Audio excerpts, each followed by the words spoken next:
ও ও বাপুন, ও বাপুন রে, আমি তোর মা রে বাপুন, আমি তোর মা। একবার চল বাপ, তোর বাবার শেষ কাজটুকুন করবি, চল বাপ। ও বাপুন।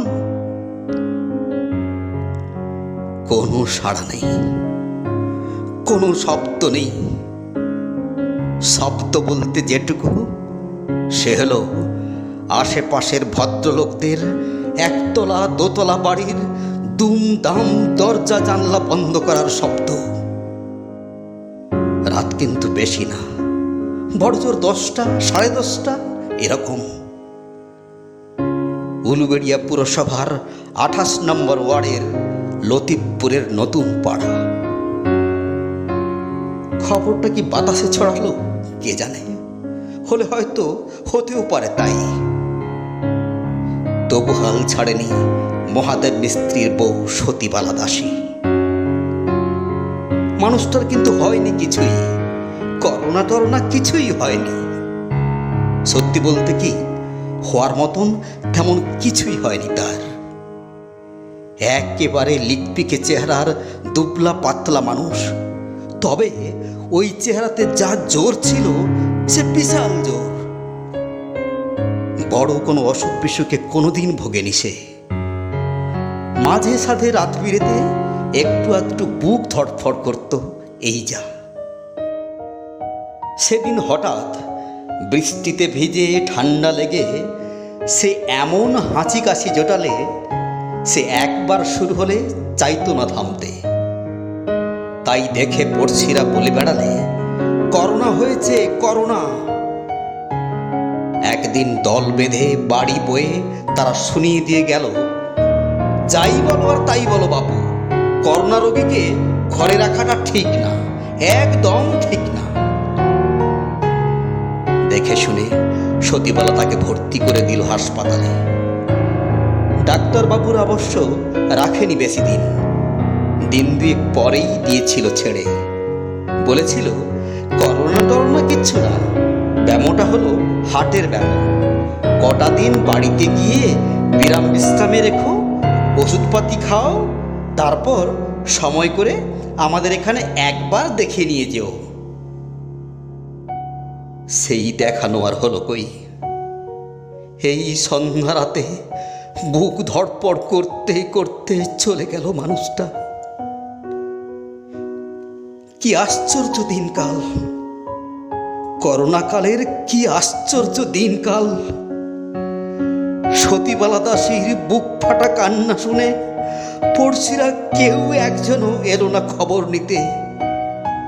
পড়শিরা কেউ একজনও এলো না সান্ত্বনা দিতে।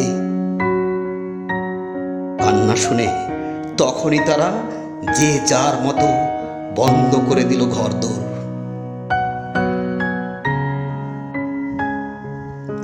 একলা ঘরে মরা মানুষটাকে আঁকড়ে ধরে হতবাক হয়ে বসে রইল সতীবালা।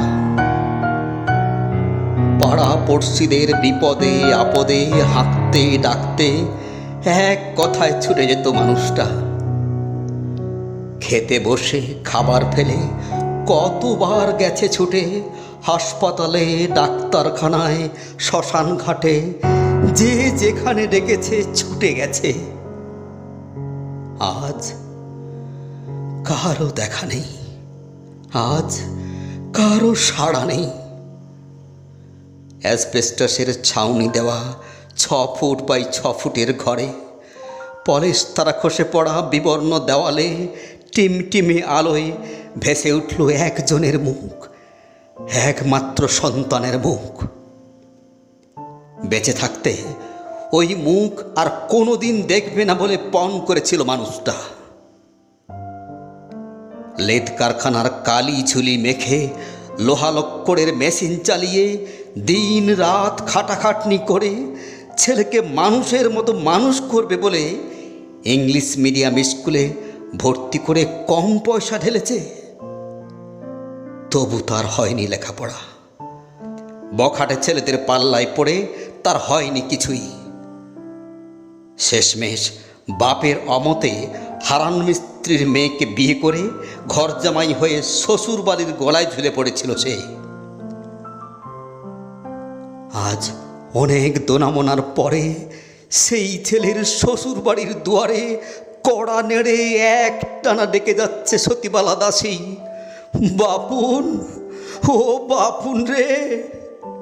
ডাকতে ডাকতে এক সময় থাকতে না পেরে কেঁদেও ফেলেছে সে। শেষে অনেক ডাকাডাকির পরে বন্ধ দরজার ভিতর থেকে ছেলে বললে, বাবার কি থেকে কি হয়েছে, কি রোগে বাবা মারা গেছে সে কি তুমি জানো না? তুমি কিছুই জানো না।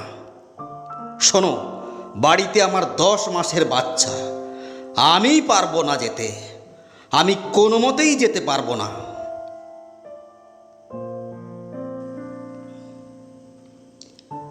ছেলের কথা শুনে স্তম্ভিত হয়ে মুহূর্ত কয়েক দাঁড়িয়ে থেকে নীরবে নিঃশব্দে ফিরে গেল মা। ছেলের কথা শুনে চোখের জল মুছে ক্ষোভে দুঃখে পুড়তে পুড়তে দগ্ধ হয়ে ফিরে গেল মা। মাকে ফিরিয়ে দিয়ে কি জানি কি কারণে ছেলের কিন্তু স্বস্তি হলো না মনে। বউ তাকে বোঝালে বিস্তর, তুমি যা করেছ একদম ঠিক করেছ। করোনার সময় এমন বোকামি কেউ করে নাকি? বাবা হোক আর যেই হোক, আগে তোমার জীবন, তারপর অন্য কিছু। এই সব বলে তুলে হাই তুলে ঘুমিয়ে গেল বউ। তার তবু ঘুম হলো না। বিছানায় এপাশ ওপাশ করে কিছুতেই হলো না ঘুম। বিনিদ্রিত চোখে চোখের পাতা পুছতেই তাকে হাত ছানি দিয়ে ডেকে ডেকে ফিরতে লাগলো বাবা। তাকে হাত ছানি দিয়ে ডেকে ডেকে ফিরতে লাগলো ফেলে আসা শৈশব।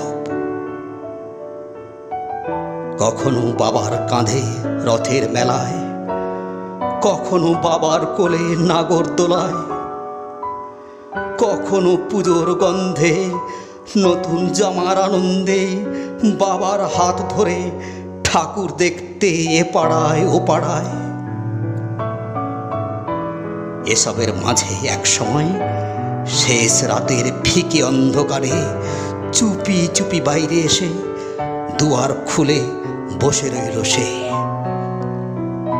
অন্য কিছু না, বাড়ির সম্মুখ দিয়ে যে পথ গেছে চলে, সে পথ দিয়ে হাট বারে লোকেরা যেমন হাটে যায়, তেমনি যায় শ্মশান যাত্রায়। তাই যদি দেখা যায় দরজার আড়াল থেকে, দেখা যায় যদি একটি বার, শেষবারের মতো দেখা হয় যদি একটি বার।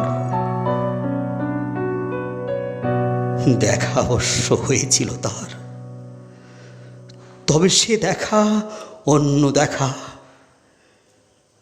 শেষ রাতের অন্ধকারে নক্ষত্রদের আলোয় সে দেখেছিল নিস্তব্ধ নির্জন পথে বাবা মহাদেবকে কাঁধে নিয়ে মা সতী চলেছে শ্মশান যাত্রায়। করোনাকালের মা সতী চলেছে শ্মশান যাত্রায়। করোনাকালের মা সতী চলেছে শ্মশান যাত্রায়।